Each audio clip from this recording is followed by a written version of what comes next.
शुक्लाम्बरधरं विष्णुं शशिवर्णं चतुर्भुजं प्रसन्नवदनं ध्यायेत् सर्वविघ्नोपशान्तये। व्यासं वसिष्ठनप्तारं शक्तै पौत्रमकल्मषं पराशरात्मजं वन्दे सुखतातं तपोनिधिं। व्यासाय विष्णुरूपाय व्यासरूपाय विष्णवे नमो वै ब्रह्मनिधये वासिष्ठाय नमो नमः। अविकाराय शुद्धाय नित्याय परमात्मने सदैकरूपरूपाय विष्णवे सर्वजिष्णवे। यस्य स्मरणमात्रेण जन्म संसारबन्धनात् विमुच्यते नमस्तस्मै विष्णवे प्रभविष्णवे। ॐ नमो विष्णवे प्रभविष्णवे। श्रीवैशम्पायन उवाच श्रुत्वा धर्मानशेषेण पावनानि च सर्वशः युधिष्ठिरः शान्तनवं पुनरेवाभ्यभाषत। युधिष्ठिर उवाच किमेकं दैवतं लोके किं वाप्येकं परायणं स्तुवन्तः कं कमर्चन्तः प्राप्नुयुर्मानवा शुभम्। को धर्मः सर्वधर्माणां भवतः परमो मतः किं जपन्मुच्यते जन्तुर्जन्म संसारबन्धनात्। श्रीभीष्म उवाच जगत्प्रभुं देवदेवम् अनन्तं पुरुषोत्तमं स्तुवन्नाम सहस्रेण पुरुषस्तततोत्थितः तमेव चार्चयन् नित्यं भक्त्या पुरुषम् अव्ययम् ध्यायन् स्तुवन्नमस्यं च यजमानस्तमेव च। अनादिनिधनं विष्णुं सर्वलोकमहेश्वरं लोकाध्यक्षं स्तुवन्नित्यं सर्वदुःखातिगो भवेत्। ब्रह्मण्यं सर्वधर्मज्ञं लोकानां कीर्तिवर्धनं लोकनाथं महद्भूतं सर्वभूतभवोद्भवम्। एष मे सर्वधर्माणां धर्मोऽधिकतमो मतः यद्भक्त्या पुण्डरीकाक्षं स्तवैरर्चैर्नरः सदा। परमं यो महत्तेजः परमं यो महत्तपः परमं यो महद्ब्रह्म परमं यः परायणम्। पवित्राणां पवित्रं यो मङ्गलानां च मङ्गलम् देवतं देवतानां च भूतानां यो व्ययः पिता यतः सर्वाणि भूतानि भवन्त्यादियुगागमे यस्मिंश्च प्रलयं यान्ति पुनरेव युगक्षये तस्य लोकप्रधानस्य जगन्नाथस्य भूपते विष्णोर्नाम सहस्रं मे शृणु पापभयापहम्। यानि नामानि गौणानि विख्यातानि महात्मनः ऋषिभिः परिगीतानि तानि वक्ष्यामि भूतये।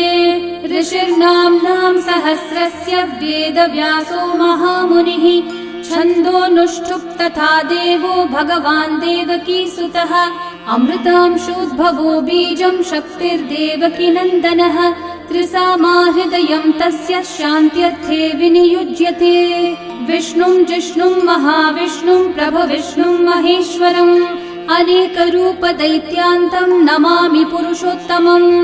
अस्य श्रीविष्णोर्दिव्यसहस्रनामस्तोत्रमहामन्त्रस्य श्रीवेदव्यासो भगवान् ऋषिः अनुष्ठुप्-छन्दः श्रीमहाविष्णुः परमात्मा श्रीमन्नारायणो देवता अमृतांशोद्भवो भानुरिति बीजम् देवकी नन्दनसृष्टेति शक्तिः उद्भवक्षोभणो देव इति परमो मन्त्रः शङ्खबृन्नन्दकी चक्रीति कीलकम् शार्ङ्गधन्वा गदाधर इति अस्त्रम् रथाङ्गपाणिरक्षोभ्य इति नेत्रम् त्रिसामा सामगः सामेति कवचम् आनन्दं परब्रह्मेति योनिः ऋतुः सुदर्शनः काल इति दिग्बन्धः श्रीविश्वरूप इति ध्यानम् श्रीमहाविष्णुः प्रीत्यर्थे सहस्रनाम जपे विनियोगः।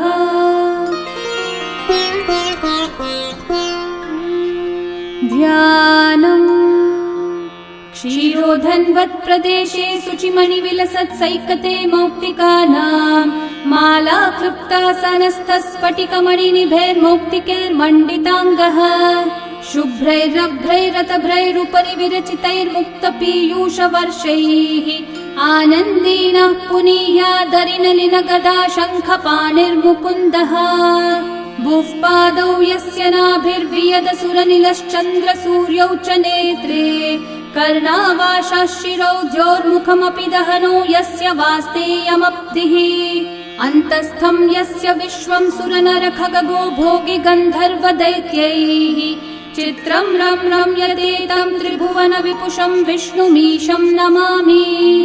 ॐ नमो भगवते वासुदेवाय।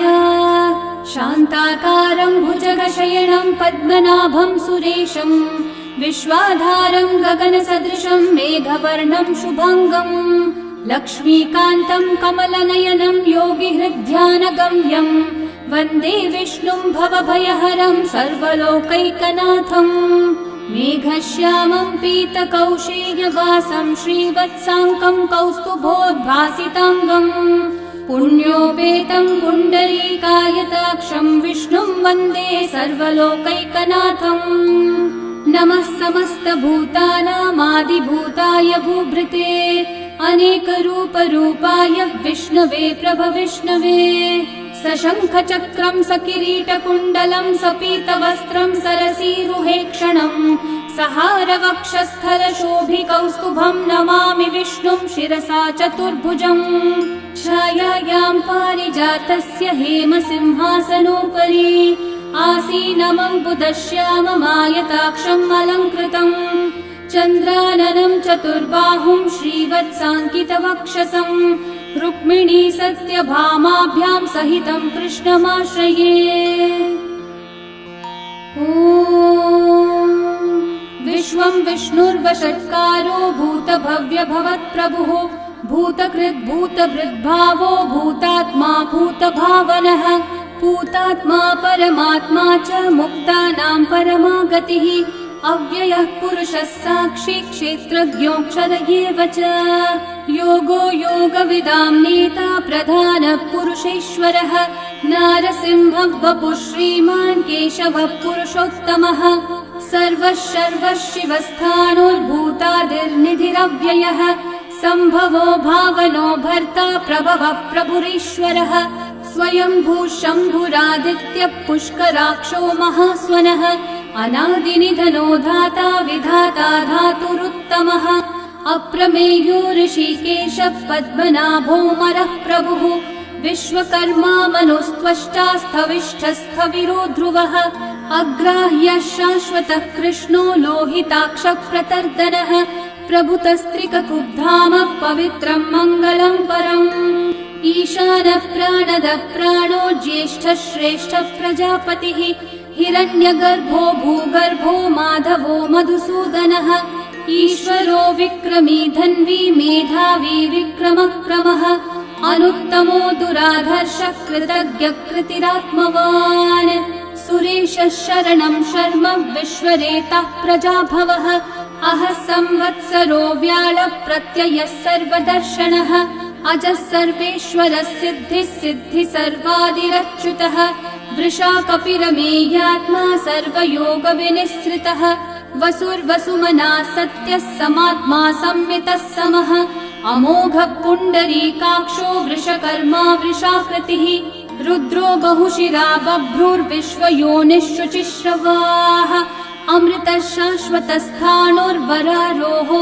महातपाः सर्वगः सर्वविद्भानुः विश्वक्सेनो जनार्दनः वेदो वेदविदव्यङ्गो वेदाङ्गो वेदवित्कविः लोकाध्यक्षः सुराध्यक्षो धर्माध्यक्षः कृताकृतः चतुरात्मा चतुर्व्यूहश्चतुर्दंष्ट्रश्चतुर्भुजः भ्राजिष्णुर्भोजनं भोक्ता सहिष्णुर्जगदादिजः अनघो विजयो जेता विश्वयोनिः पुनर्वसुः उपेन्द्रो वामनः प्रांशुरमोघः शुचिरूर्चितः अतीन्द्रः सङ्ग्रहः सर्गो धृतात्मा नियमो यमः वेद्यो वैद्यः सदा योगी वीरः माधवो मधुः अतीन्द्रियो महामायो महोत्साहो महाबलः महाबुद्धिर्महावीर्यो महाशक्तिर्महाद्युतिः अनिर्देश्य वपुः श्रीमान् अमेयात्मा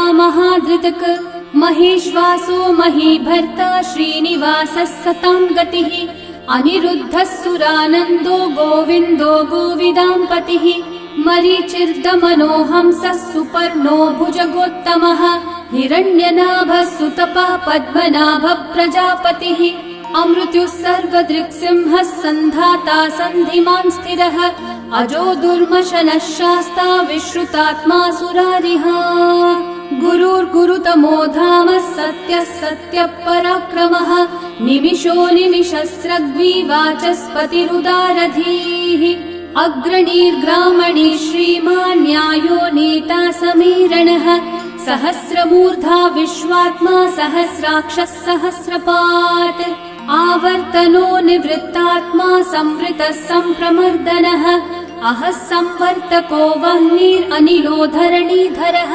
सुप्रसादः प्रसन्नात्मा विश्वदृग्विश्वभुग्विभुः सत्कर्ता सत्कृतः साधुर्जन्मोर्नारायणो नरः असंख्येयो प्रमेयात्मा विशिष्टः शिष्टकृच्छुचिः सिद्धार्थः सिद्धसङ्कल्पः सिद्धिदः सिद्धिसाधनः वृषाही वृषभो विष्णुर्वृषपर्वा वृषोदरः वर्धनो वर्धमानश्च विविक्तः श्रुतिसागरः सुभुजो दुर्धरो वाग्मी महेन्द्रो वसुदो वसुः नैकरूपो बृहद्रूपः क्षिपिविष्टप्रकाशनः ओजस्तेजोद्युतिधरः प्रकाशात्मा प्रतापनः ऋद्धस्पष्टाक्षरो मन्त्रश्चन्द्रांशूर्भास्करद्युतिः अमृतांशूद्भवो भानुः सुरेश्वरः औषधं जगतः सेतुः सत्यधर्मः पराक्रमः भूतभव्यभवन्नाथः पवनः पावनो नलः कामः कामकृत्कान्तः कामः कामप्रदः प्रभुः युगादिकृद्युगावर्तो नैकमायो महाशनः अदृश्यो व्यक्तरूपश्च सहस्रजिदनन्तजित् इष्टो विशिष्टशिष्टेष्ठः शिखण्डी नहुषो वृषः क्रोधः क्रोधकृत्कर्ता विश्वबाहुर्महीधरः अच्युतः प्रथितः प्राणः प्राणदो वासवानुजः अपान्निधिरधिष्ठानम् अप्रमत्तः प्रतिष्ठितः स्कन्दस्कन्दद्धरो धुर्यो वरदो वायुवाहनः वासुदेवो बृहद्भानुरादिदेवः पुरन्दरः अशोकस्थारणस्थारः शूरः शौरिर्जनेश्वरः अनुकूलः शतावर्तः पद्मी पद्मनिभीक्षणः पद्मनाभोरविन्दाक्षः पद्मगर्भः शरीरभृत् महर्धिरिग्धो वृद्धात्मा महाक्षो गरुडध्वजः अतुलः शरभो भीमः समयज्ञो हविर्हरिः सर्वलक्षणलक्षण्यो लक्ष्मीवान् समितिञ्जयः विक्षरो रोहितो मार्गो हेतुर्दामोदरः सहः महीधरो महाभागो वेगवानमिताशनः उद्भवक्षोभणो देवः श्रीगर्भः परमेश्वरः करणं कारणं कर्ता विकर्ता गहनो गुहः व्यवसायो व्यवस्थानः संस्थानस्थानदो ध्रुवः परर्धि परमस्पष्टः तुष्टः पुष्टः शुभेक्षणः रामो विरामो विरतो मार्गो नेयो नयो नयः वीरशक्तिमतां श्रेष्ठा धर्मो धर्मविदुत्तमः वैकुण्ठः पुरुषः प्राणः प्राणदः प्रणवपृथुः हिरण्यगर्भः शत्रुघ्नो व्याप्तो वायुरधोक्षजः ऋतुः सुदर्शनः कालः परमेष्ठी परिग्रहः उग्रः संवत्सरो दक्षो विश्रामो विश्वदक्षिणः विस्तारस्थावरस्थाणु प्रमाणं बीजमव्ययम् अर्थोऽनर्थो महाकोशो महाभोगो महाधनः अनिर्विण्णस्थविष्ठो भूर्धर्मयूपो महामखः नक्षत्रनेमिर्नक्षत्री क्षामः क्षामः समीहनः यज्ञयुज्यो महेज्यश्च क्रतुः सत्रं सतां गतिः सर्वदर्शी विमुक्तात्मा सर्वज्ञो ज्ञानमुत्तमम् सुहृतः सुमुखः सूक्ष्मः सुघोषः सुखदः सुहृत् मनोहरो जितक्रोधो वीरबाहुर्विदारणः स्वापनः स्ववशो व्यापी नैकात्मा नैककर्मकृत् वत्सरो वत्सलो वत्सी रत्नगर्भो धनीश्वरः धर्मकृद्धर्मी सदसक्षरमक्षरम् अविज्ञाता सहस्रांशूर्विधाता कृतलक्षणः गभस्तिनेमि सत्त्वस्थः सिंहो भूतमहेश्वरः आदिदेवो महादेवो देवेशो देवभृद्गुरुः उत्तरो गोपतिर्गोप्ता ज्ञानगम्यः पुरातनः शरीरभूतभृद्भोक्ता कपीन्द्रो भूरि दक्षिणः सोमपोमृतपः सोमः पुरुजित्पुरुसत्तमः विनयोजयः सत्यसन्धो दाशारः सात्वतां पतिः जीवो विनयिता साक्षी मुकुन्दोमितविक्रमः अम्भो निधिरनन्तात्मा महोदधिशयोऽन्तकः अजो महार्हः स्वाभाव्यो जितामित्रप्रमोदनः आनन्दो नन्दनो नन्दः सत्यधर्मात्रिविक्रमः महर्षि कपिलाचार्य कृतज्ञो मेदिनीपतिः त्रिपदस्त्रिदशाध्यक्षो महाशृङ्गकृतान्तकृत् महावराहो गोविन्दः सुषेणः कनकाङ्गदी गुह्यो गभीरो गहनो गुप्तश्चक्रगदाधरः वेधास्वाङ्गोजितः कृष्णो दृढसङ्कर्षणोच्युतः वरुणो वारुणो वृक्षः पुष्कराक्षो महामनाः भगवान् भगहानन्दी वनमाली हलायुधः आदित्यो ज्योतिरादित्यः सहिष्णुर्गतिसत्तमः सुधन्वा खण्डपरशुर्दारुणो द्रविणप्रदः दिवस्पृक् सर्वदृग्व्यासो वाचस्पतिरयो निजः त्रिसामासामगः सामन्निर्वाणं भेषजम्भिषक् सन्न्यासकृच्छमः शान्तो निष्ठा शान्तिपरायणम् शुभाङ्गः शान्तिदः सृष्टा कुमुदः कुवलेशयः गोहितो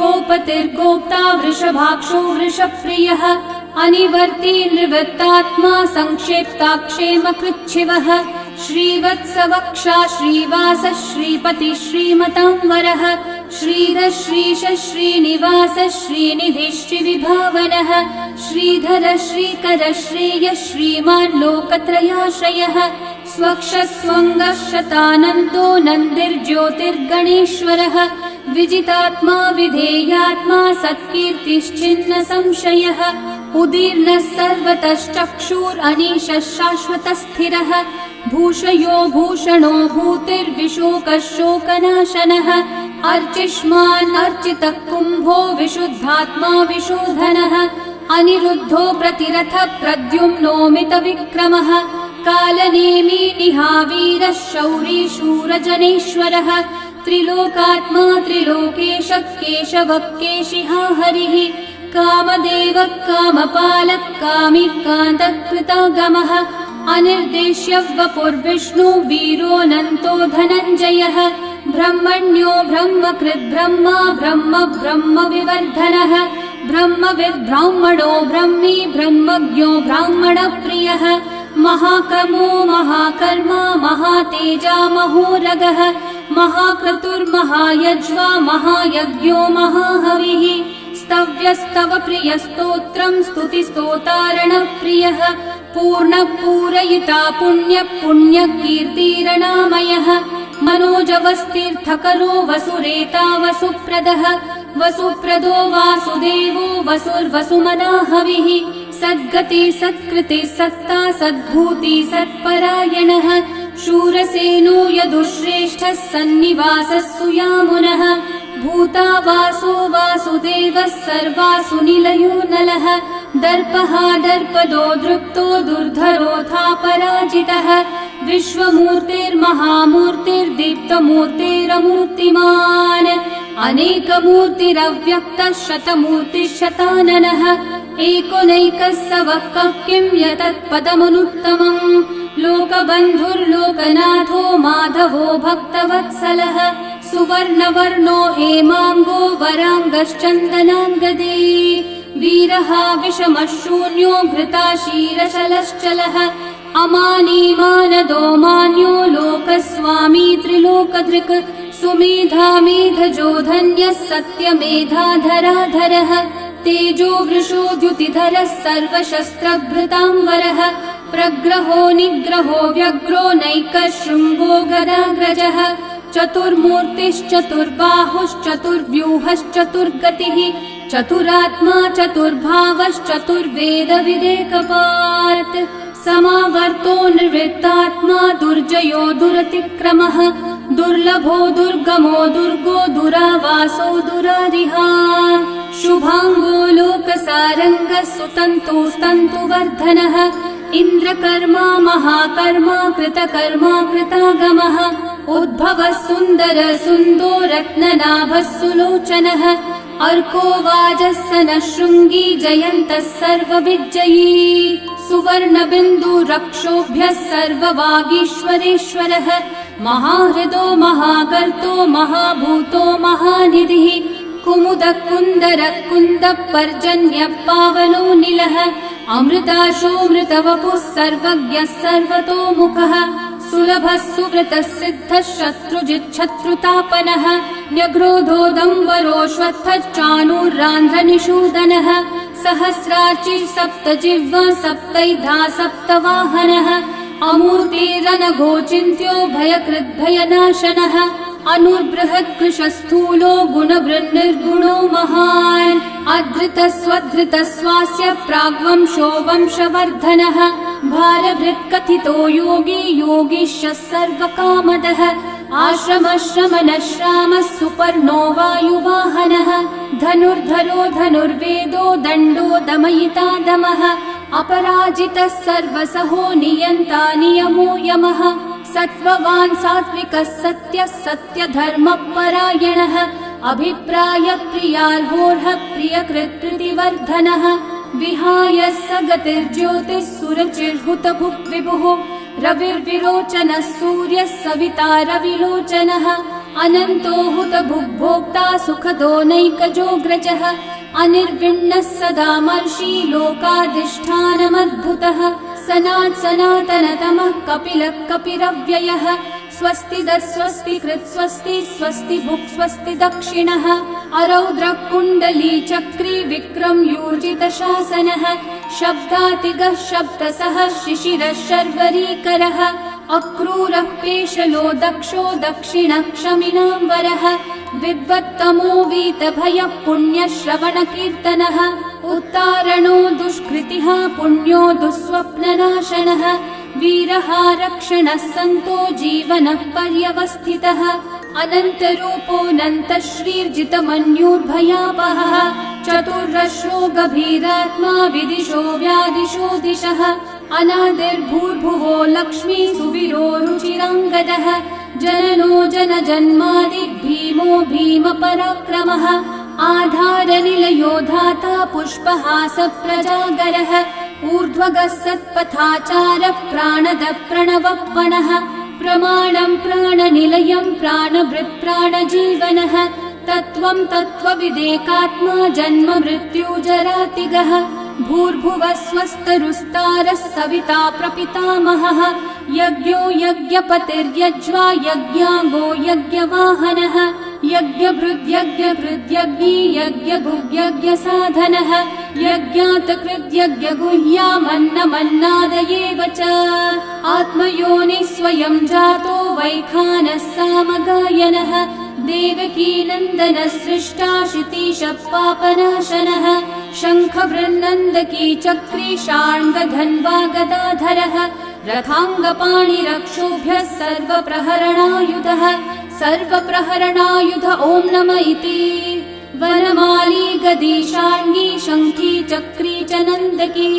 श्रीमान्नारायणो विष्णुर्वासुदेवोऽभिरक्षतु वनमाली गदी शार्ङ्गी शङ्खी चक्री च नन्दकी श्रीमान्नारायणो विष्णुर्वासुदेवोऽभिरक्षतु वनमाली गदी शार्ङ्गी शङ्खी चक्री च नन्दकी श्रीमान्नारायणो विष्णुर्वासुदेवोऽभिरक्षतु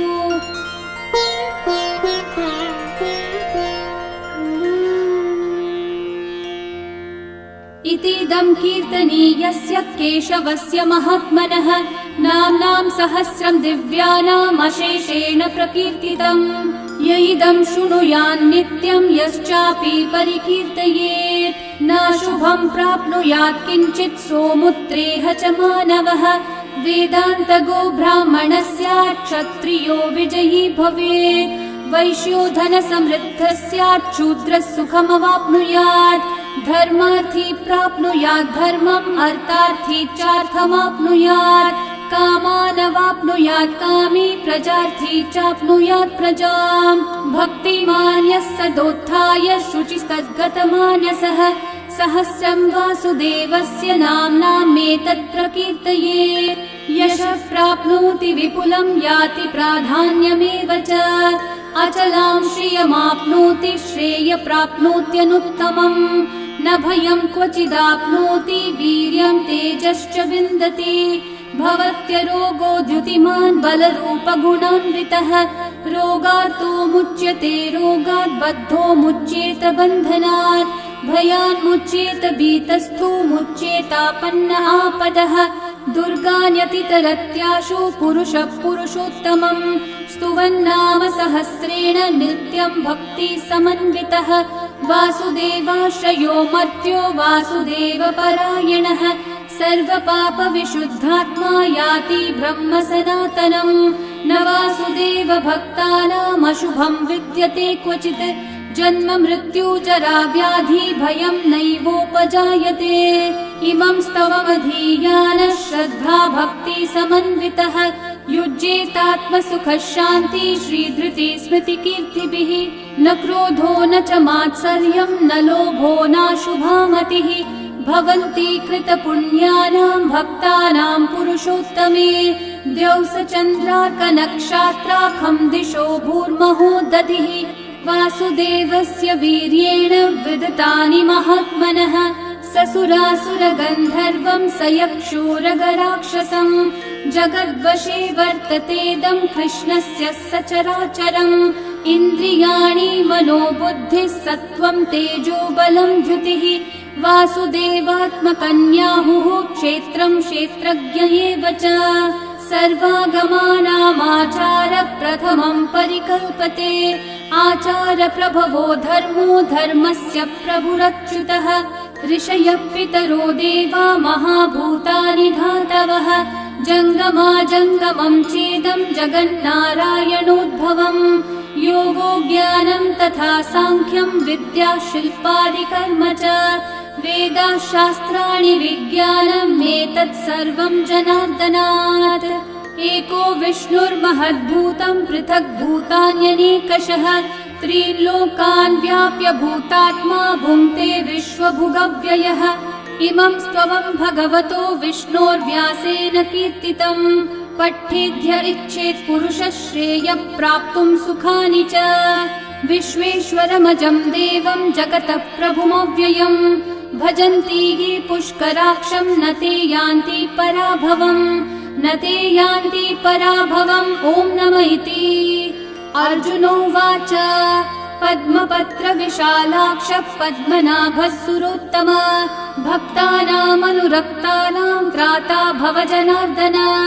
श्रीभगवानुवाच यो मां नाम सहस्रेण स्तोतुमिच्छति पाण्डव सोऽहमेकेन श्लोकेन स्तुत एव न संशयः स्तुत एव न संशय ॐ नमः इति।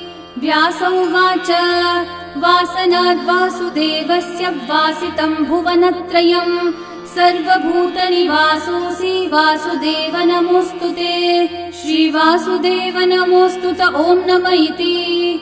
पार्वत्योवाच केनोपायेन लघुना विष्णोर्नाम सहस्रकम् पठ्यते पण्डितेर्नित्यं श्रोतुमिच्छाम्यहं प्रभो।